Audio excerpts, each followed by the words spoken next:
All right, Shalom. I want to give all praises to Yahweh Bashim Yahushai, Bashim Kakwadash. Double honors goes unto the apostles and elders of Great Millstone that have taught me the truth.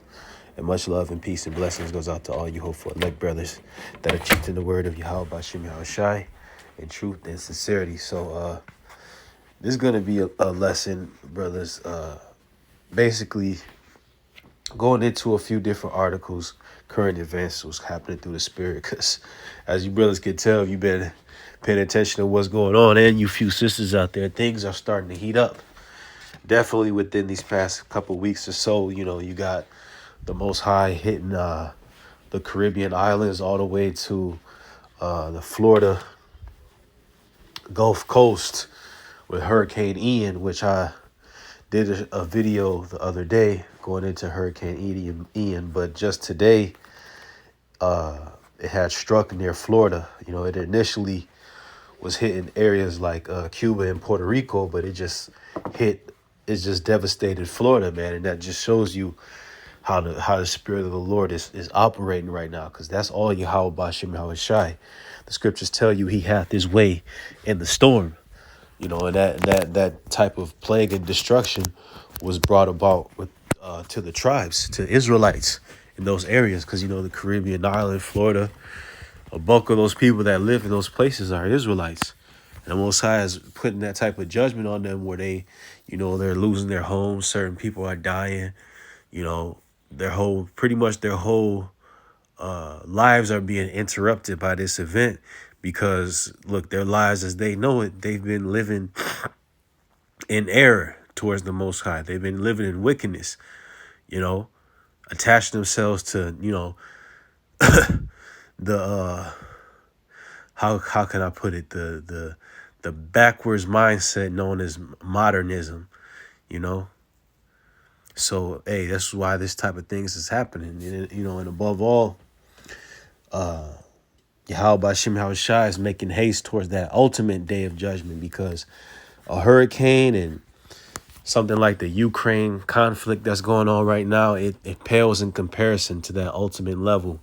Yahweh Bashim Yahushai is getting ready to judge the earth, because pretty much all wickedness that has been committed since the beginning of time is about to be addressed. Not just what's happening currently, but, what's happened to the residue of his people, the Israelites that's been enslaved and lands taken and stolen from.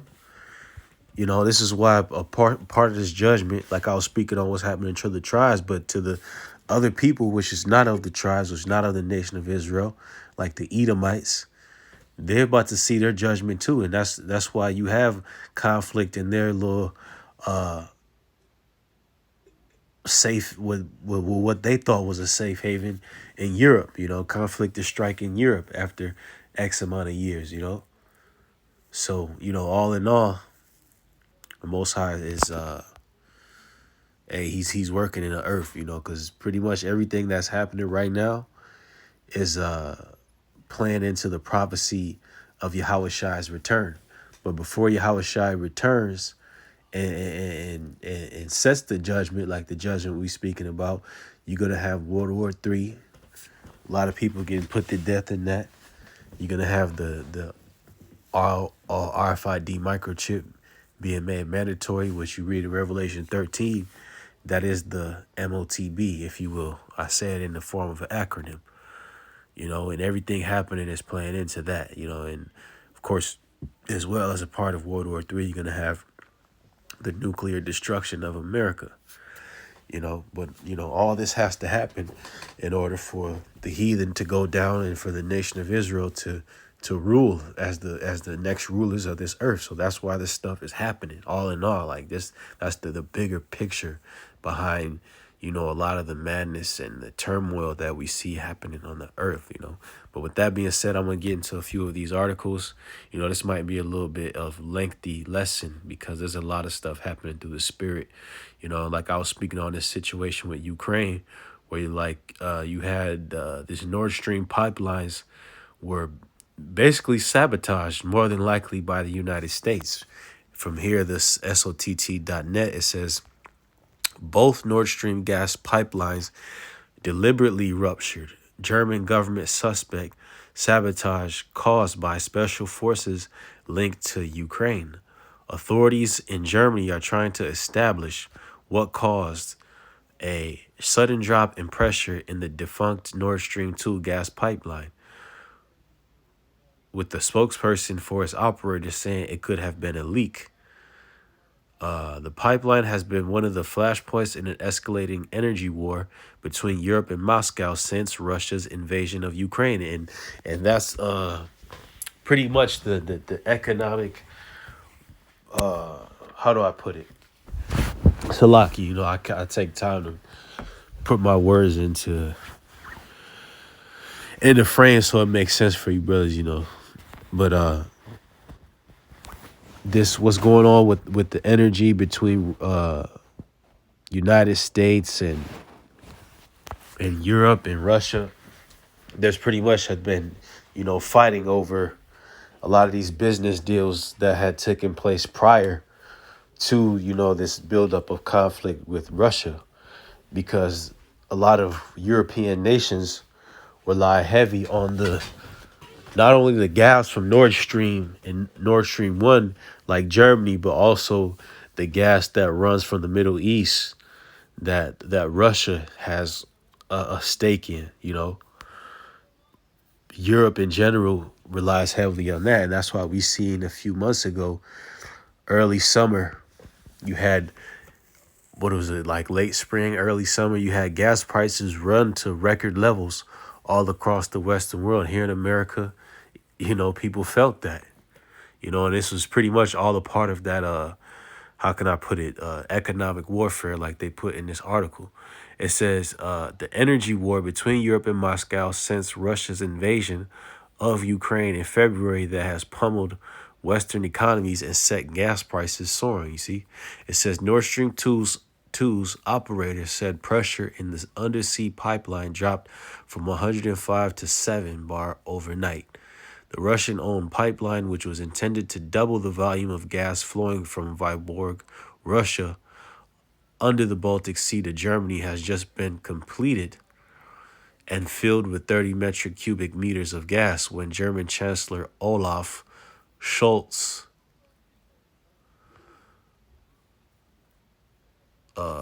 canceled it shortly before Russia invaded Ukraine. European countries have, and who knows what's, the bigger picture behind that, because they say that, a lot of these tensions have been, building, and a lot of this situation is happening. They put Russia to blame, but who knows what's going on behind the scenes in these secret deals and certain infractions that Europe has against Russia to make them do the things that they're doing, because that's how Esau operates. He's a huge provoker. He'll slap you in the face, then run and scream and cry when you slap him back, when something gets done back to him. But he'll sit there and provoke you to that ultimate level, to where you get to when you react to it, and when you get your lick back, that's when Esau will point you out as a terrorist, as a violator, like they're doing with Russia. It says European countries have resisted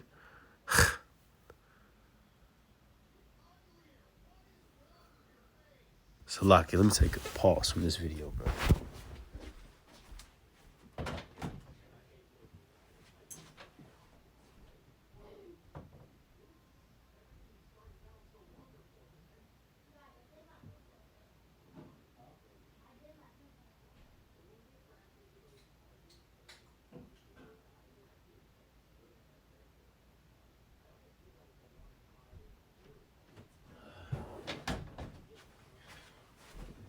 Salaki, brothers, let's keep reading this. It says European countries have resisted Russian calls to allow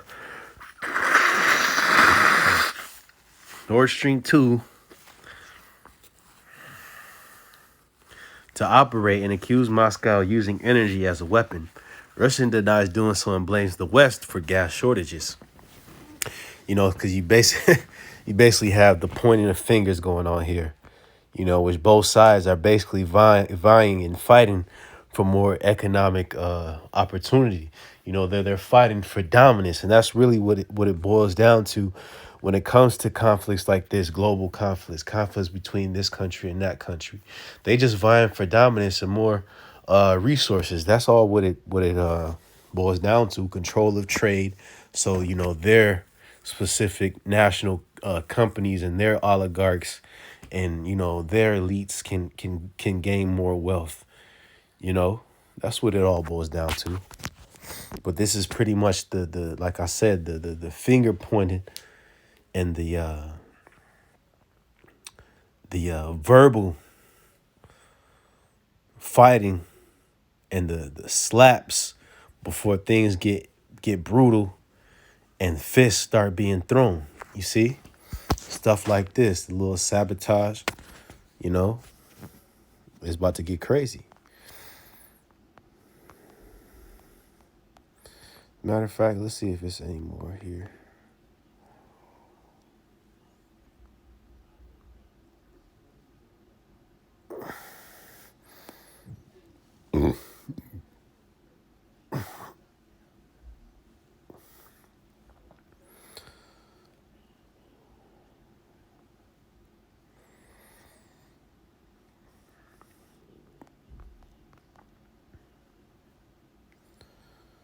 Okay.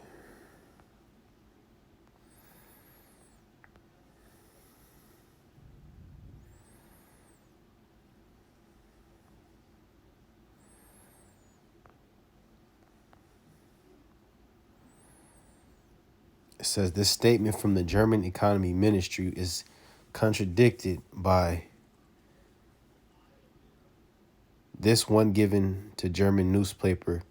I'm not even going to bother pronouncing that, which cites German government sources as expecting sabotage behind this targeted attack that caused a violent disruption. They further pointed that the sabotage was likely carried out with special forces, Navy divers, or a submarine. Their suspects are Ukrainian or forces linked to Ukraine, which is a polite way of saying they suspect that the Americans are behind it. And why? Because the Americans have been funding billions upon billions upon billions of dollars to Ukraine since the beginning of this conflict with Russia. So they pretty much got the Ukrainian. Look, America pretty much owns the Ukrainian military forces lock, stock, and barrel because they're the ones who are paying them to operate. So if they're paying them to operate by proxy, they will have some sort of rule in the way that they operate, the way they conduct their operations. So this is just a planned hit by America. Okay, so let's go to here. Who profits from pipeline terror? Another article from SOTT. Secret talks between Russia and Germany to resolve their Nord Stream and 1 and 2 issues had to be averted at any cost. The war of economic corridors has entered incandescent, uncharted territory. Pipeline terror, a sophisticated military operation that required exhaustive planning, possibly involving several actors, blew up 4 separate sections of the Nord Stream and Nord Stream 2 gas pipelines this week in the shallow waters of the Danish Straits, in the Baltic Sea, near the island of Bornholm. Swedish seismologists estimated that the power. Salakia, give me a second.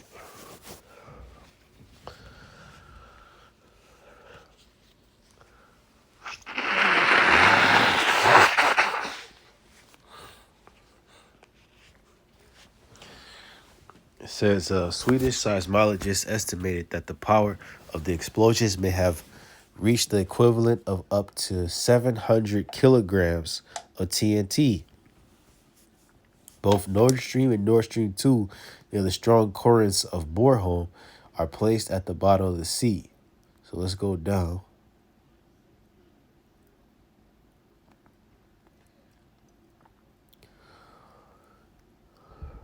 Every crime involves motive.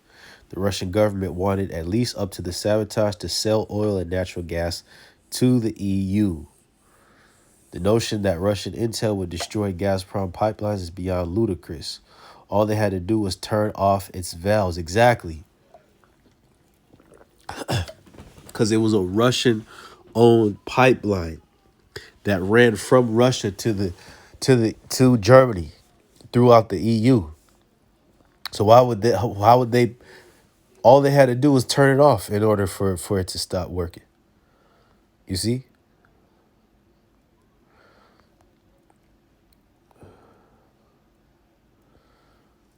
So they're going all into it, you know.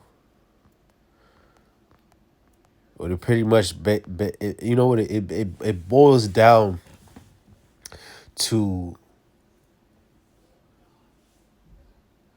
a whole different level, if you will, and heightening tensions between Russia and the West, between Russia and the United States. Because ultimately these are the major two powers that are gonna lock war in the war to end all wars. So you understand. World War III, a war which is there there is no coming back from. There's no coming back to peaceful times for the constituents in that war. You see, there's going to be a war of great devastation, insurmountable, unimaginable devastation, and unimaginable death. All right, and that's where this is leading towards, because you know this is the destruction. This is Yahweh Bashim Yahweh Shai controlling the minds of the heathen to make them do this. Okay, so let's see. Energy crisis in Germany.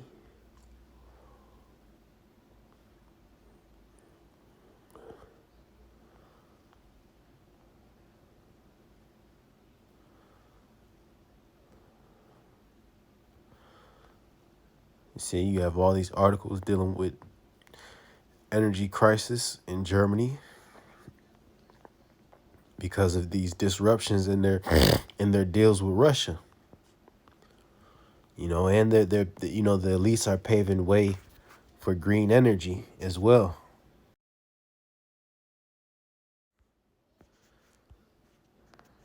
Uh, Germany goes back to burning coal. Uh, Green energy in Europe. Let's look this up. Green energy in Germany.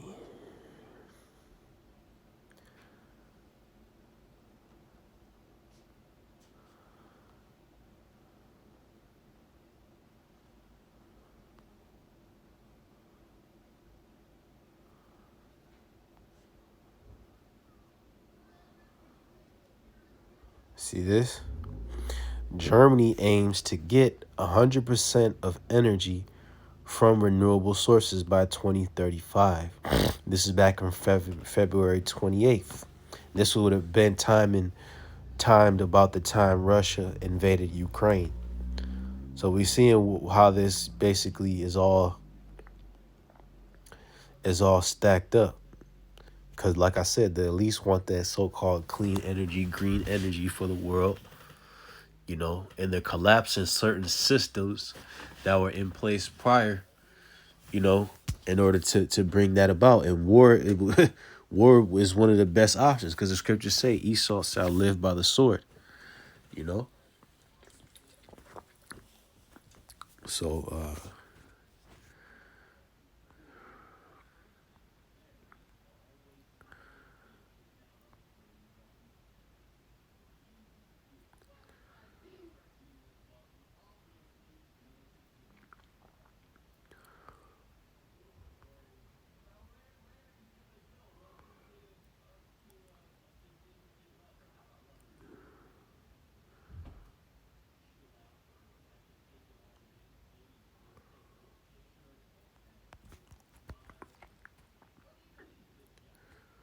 So let's go to the next article. New Zealand PM calls internet freedom and free speech a weapon of war in UN speech. New Zealand Communist Prime Minister Jacinda Ardern Ardern labeled internet freedom a weapon of war in her most recent UN speech before the General Assembly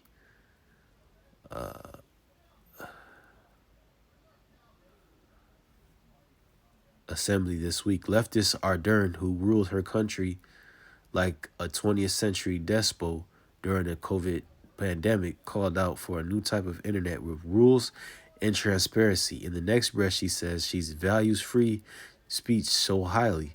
She is the typical leftist elitist leader in the world today, and she insists on giving communist Justin Trudeau a run for his money. See?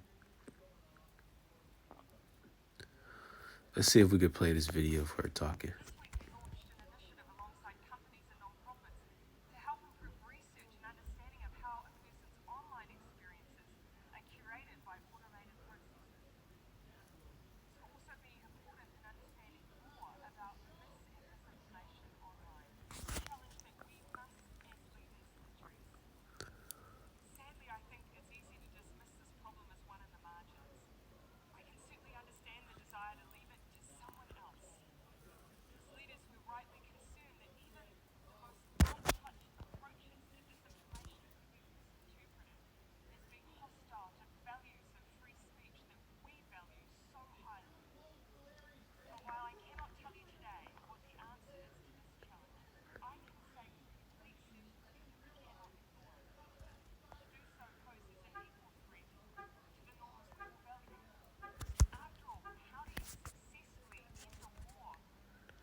See? So because people don't believe Esau's bullshit, I guess to him the solution, or to her in the case of this bucktooth she demon, is to cancel out their right to speak. Because look, that's where the source of the pushback for people who don't believe, you know, a lot of this rhetoric coming out from the elites, like the World Economic Forum, all these different forums and agencies that sit as pretty much talking heads and influencers over the people who want you to get them, who want you to get to believe their narrative on the current state of the world so they can implement their plans of action. But a lot of people are, they raise eyebrows at it and speak out about it online. So that's why this woman here, which represents, that whole conglomerate, wants to call your freedom of speech a weapon of war. And us as being Hebrew Israelites, we fit in that bunch. Why? Because we constantly speak about the lies of this devil. And it's not just us, it's several other, countries and people around the world that they're aiming to get, but you better believe we're on that list. And if not, one of the top priorities. Because we represent a source of true information and truth in general for our nation, for our people, Blacks, Hispanics, and Native Americans, who are the Israelites, are people who they depend on as being a slave class and being ignorant and dumb. And this is why they're coming with this now. So let's go to the next article. Salakia. NATO says sabotage behind destruction of natural gas pipelines. So now they're clearly pointing this out as sabotage, but I found it funny. That's why I went to this different. I had found this different article from CNN. It says mysterious leak hits Russian undersea gas pipelines to Europe. So you see, excuse me, this being reported as a mystery from CNN. Good old CNN is nothing but a propaganda machine from the left here in America. You know, a Democratic Party and so forth. They have no problems with lying about the narrative right there at CNN, man. You know, so you go here. Actually, let's go to the next article.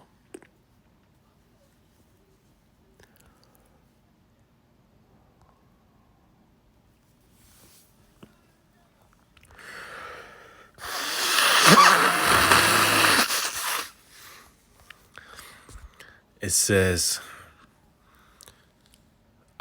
Turkey responds to U.S. move on Cyprus. Washington's decision to lift arms trade restrictions with the island is inexplicable, President Recep Tayyip Erdogan said. Ankara said it will be reinforcing its military presence in northern Cyprus after the United States decided to lift defense trade restrictions with the island. Turkey's President Recep Tayyip Erdogan said on Wednesday. Speaking to CNN, Erdogan said Washington's decision on the sale of arms to the island was inexplicable in terms of content and timing. Earlier this month, the United States Department announced that for the fiscal year 2023, it will suspend a long-standing ban on the sale of U.S. weapons to a long It will suspend a long-standing ban on the sale of U.S. weapons to the Republic of Cyprus, stating the country had met necessary conditions. And what is the necessary conditions? They happen to be a country that's at odds with one of the other countries that's at odds with America. Like the old saying goes, the enemy of my enemy is my friend. So that shows you how, you know, the relations with Turkey is going. And Turkey is a part of NATO officially. But you see they've been branching off for the past several years because they're pretty much their interests have been conflicting with the rest of the European powers in the Middle East for several years. You know, pretty much Turkey got the short end of the stick when it came to the plunder of resources in the Middle East. And that's why you see for the past several years, Turkey has taken like a aggressive stance towards, you know, basically its control and its influence in the Middle East. And a lot of the talks that came out and, you know, news articles and meetings from, you know, I should say public speakers from Turkey's leadership, they've been speaking against America. They've been speaking against different European powers, you know, for several years. Because if you just look it up,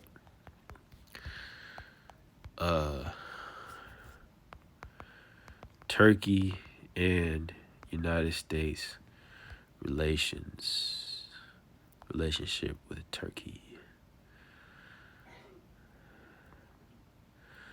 So let's see.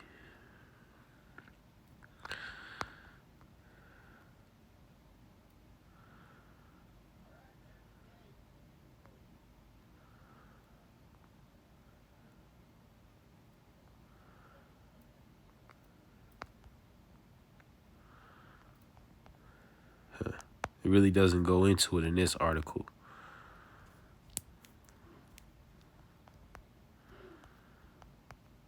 It's pretty much going into the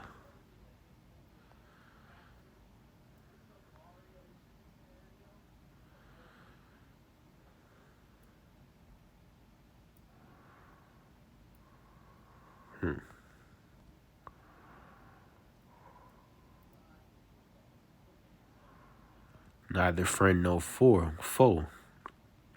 The future of U.S.-Turkey relations. It says, this is from Council of Foreign Relations website. While Turkey remains formally a NATO ally, it is not a partner of the United States, writes Stephen A. Cook.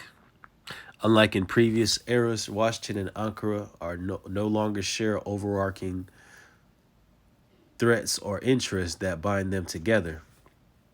Erdogan's consolidation of power and corresponding suppression of journalists, academic, civil society organizations, and minorities contradicts the underlying principles of American society and Turkey's own North Atlantic Treaty Organization membership, Cook writes. And that's a load of bullshit because look at how the United States treats its minorities like trash. Look at us as being Israelites, how we have pretty much rolls up on the scene.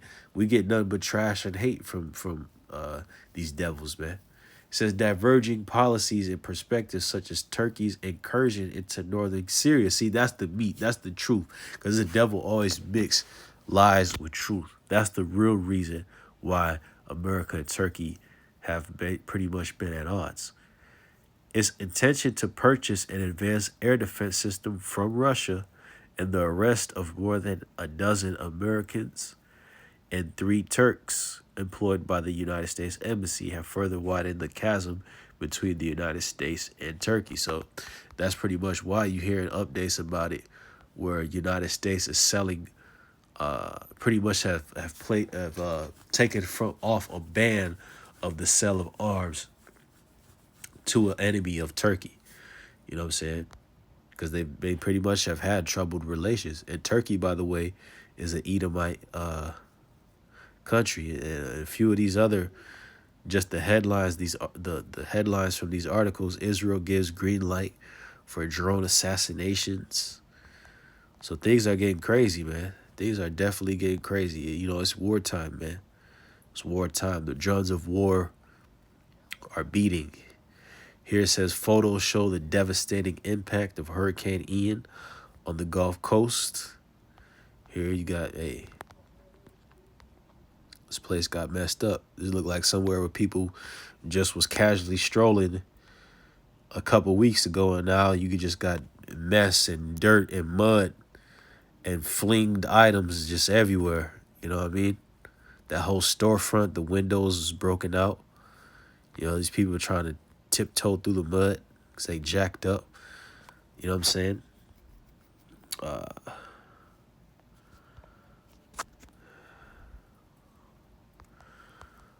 You know, they just jacked up, man.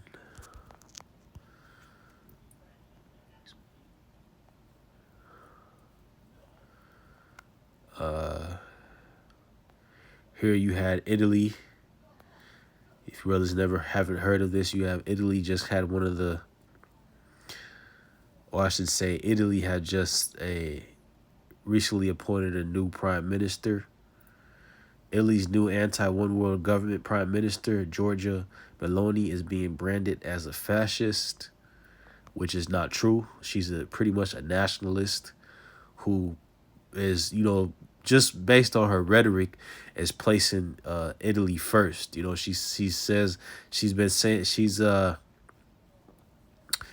a lot of things that come against the New World Order. Like, first of all, she's pro woman. You know, she's and when I say woman, I mean woman in a true sense. She's not with that whole T-gender madness. Pro family, you know, and she pretty much grilled the United States and that whole, you know, these New World Order principles that's being pushed out by the West, man.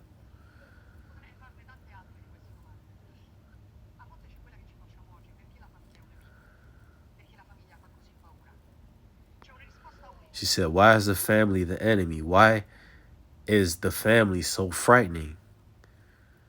And that's a rhetorical question because that's been pretty much the narrative pushed out by Western media for the past 40, 50 years to come against, strong male leadership of the household and a traditional family gender roles. United States and the, Western powers like Europe have been at the forefront of pushing that for several years. And that's why you had these different leaders rising up throughout the EU, which are coming against that. And this all plays into prophecy because these same nationalistic versus being how can I put it? Nationalistic versus being with the pro one world government. Nationalistic leaders, these nationalistic leaders are more than likely going to be at the head of destroying America with nuclear fire. As the scriptures tell you, the beast shall hate the whore. These type of leaders with this mindset rising up in Europe, that spells doom for America. Countries in Europe that are thinking for their people. And they pretty much see how America's philosophy and their warmongering and wicked deals have been a poison to their country, their culture, their people, their health, their way of life, and they're angry at that. And this woman, that being the new prime minister of Italy, she represents that, to put it basically. And it's Salakia for my, maybe I'm, long-winded in my speech, but it takes for me a while to find the right words, because I want to edify you brothers and paint the picture perfectly so you can understand what's happening through the spirit. It says EU central bank warns outlook is darkening. The European Central Bank slashed growth forecasts, hiking interest rates even as it predicts inflation will climb further. And we basically we getting to that point where it's going to be hyperinflation, because look at this. Hyperinflation in Europe.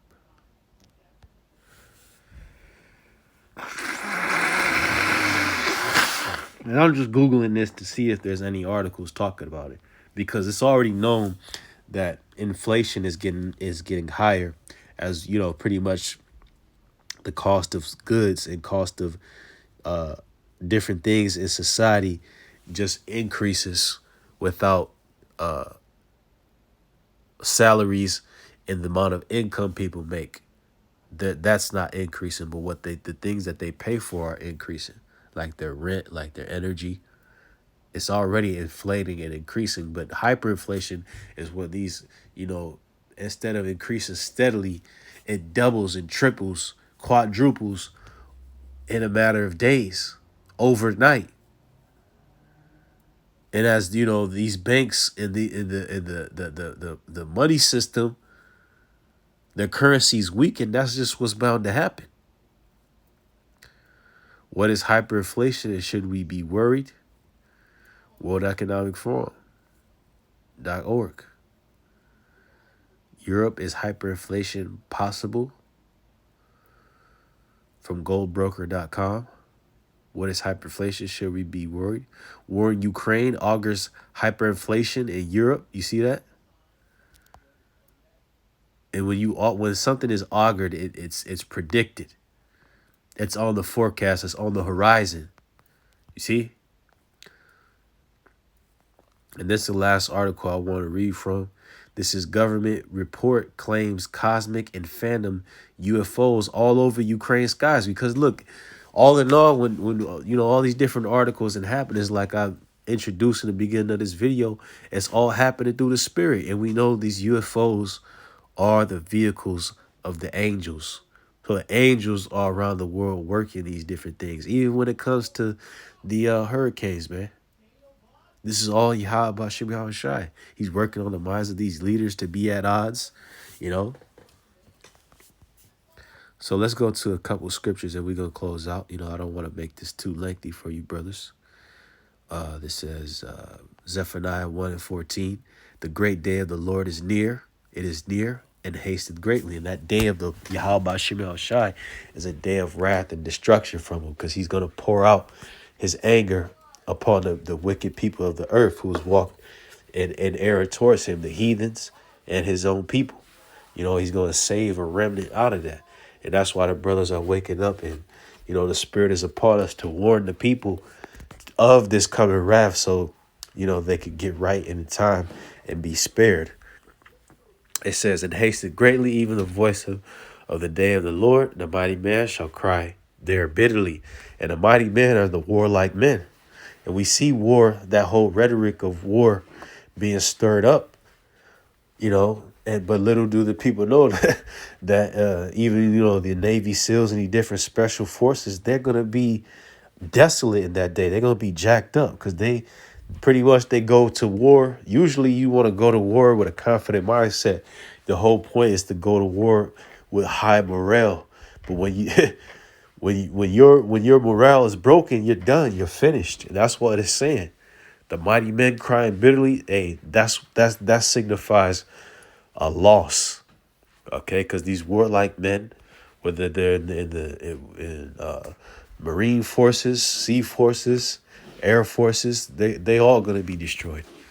It says that day is a day of wrath, a day of trouble and distress, a day of wasteness and desolation, a day of darkness and gloominess, a day of clouds and thick darkness, a day of the trumpet and alarm against the fenced cities and against the high towers.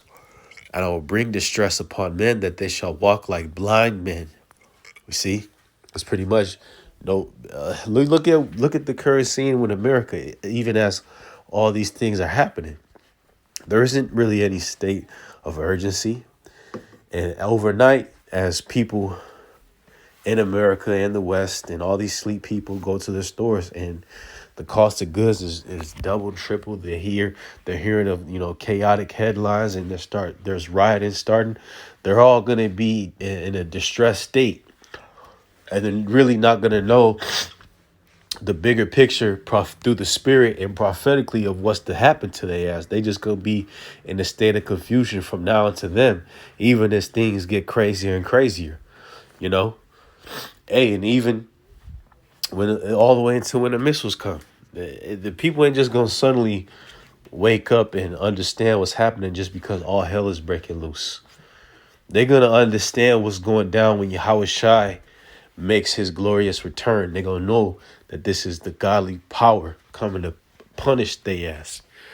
You know, it says, because they have sinned against the Lord, and their blood shall be poured out as dust, and their flesh as the dung. See, neither their gold nor their silver, or neither their silver nor their gold shall be able to deliver them in the day of the Lord's wrath. But the whole land shall be devoured by the fire of his jealousy, for he shall make even a speedy riddance of all them that dwell in the land. Because nothing can pay restitution for the sins of America. For, you know, nothing can appease Yahweh Hashem Shai's anger. You know, not in the form of, you know, no fucking U.S. gold, U.S. Banknote, none of that. Nothing can. Because he's determined to bring this judgment. There's no turning back, because there must be a payment in blood for the sins of these Edomites, for what they have done unto the Lord's people. Okay? That's the whole point. Revelation chapter 17 and verse 16. This plays into the whole, pretty much that spirit of anger that's being aroused in these European leaders, these leaders in the EU. It says, "In the 10 horns which thou sawest upon the beast, these shall hate the whore." And the 10 horns represent 10 different governments in the EU and NATO. It says, which Turkey is not a part of these 10 horns, by the way. It says, "And shall make her desolate and naked, and shall eat her flesh." And Salakia, hold on, before I get that.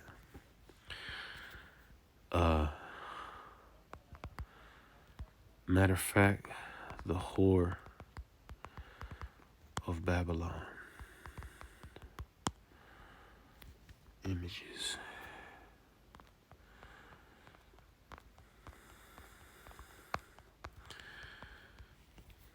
The beast and the whore.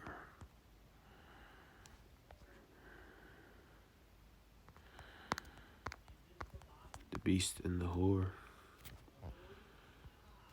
GMS.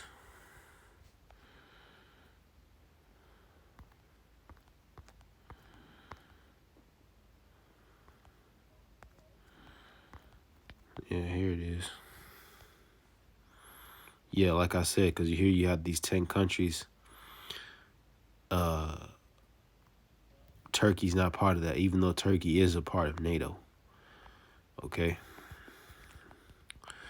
Those 10 whores represent those Western European countries. Okay? So let's go back up.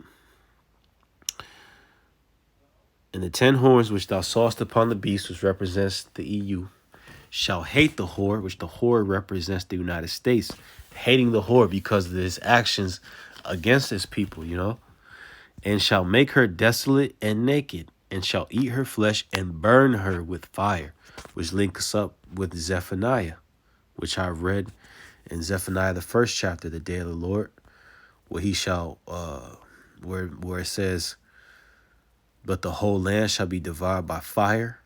That's talking about the United States, which is the whore. Okay, this same whore is going to be burnt with fire to where it gets burnt completely. All right, so you go here to the book of Daniel 7:20. And the 10 horns which were in his head, and of the others which came up, and even before whom 3 fell, even of that horn that had eyes, and a mouth that spake very great things. And that horn which came up is talking about America, because 3 European powers fell before America in order for it to get to its rise.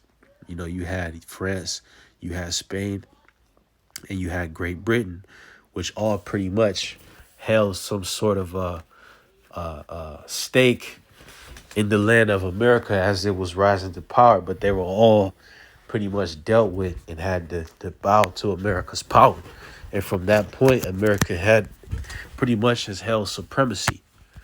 You know, it said, and a mouth that spake very great things, whose look was more stout than his fellows. And another word for stout or stoutness is pride. And the scriptures go into how pride is hateful before the Most High. And that word for stout, Salakia, is rob. It says rob. Salakia.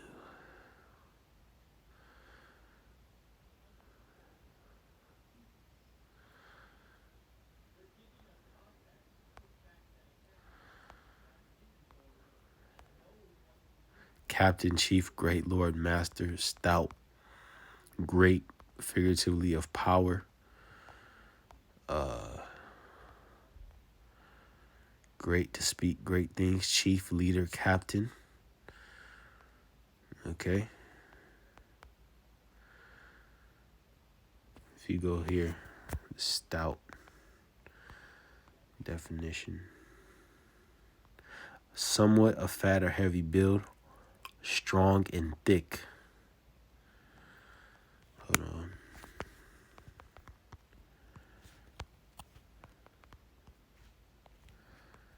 He said his look was more stout, proud, valiant, strong. So it plays into the pride of America. Because also, you know, it's America's own military prowess and history of having that dominance in its military and so forth gives it that sense of boasting in that. So its pride and its power and its muscle goes hand in hand. It's like a dude that builds on all this muscle and feels good about himself. That's how the United States has acted in the face of its peers, man. And that's why pretty much it's become hated, because not only had they gained that reputation through warfare and combat and subjugating other nations with this technology and this, you know, other tactics, but it's totally disregarded and pretty much have disallowed its own allies, haven't had them, given them a fair rap, a fair chance to speak for themselves, a fair chance for their demands to be met. So these other countries are like, fuck that, fuck America. We worried about us. And that's why ultimately it's all going to boil over in the form of nukes being smacked upon this place, man. So that's why all these articles coming out is beautiful. Yahweh Bashim Yahweh Shai is definitely about to sit in that judgment seat pretty soon. He's setting everything up for judgment.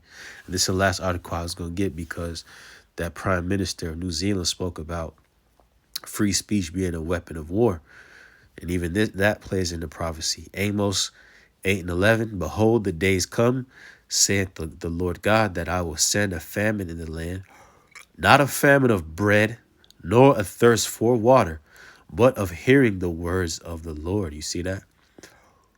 That's the type of famine that's going to get introduced, because these elites are hard pressed about deleting free speech, because pretty much they want their propaganda machine to control the minds of the people, to basically entice them into more sin and wickedness, and believe the narrative when it comes to the war and everything, whatever it may be.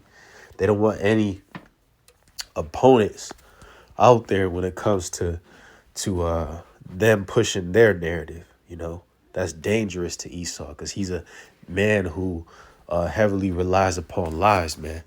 But ultimately, lies, it will be defeated, and the truth is going to reign. So all praise goes to Yahweh Bashim Shai. Shalom.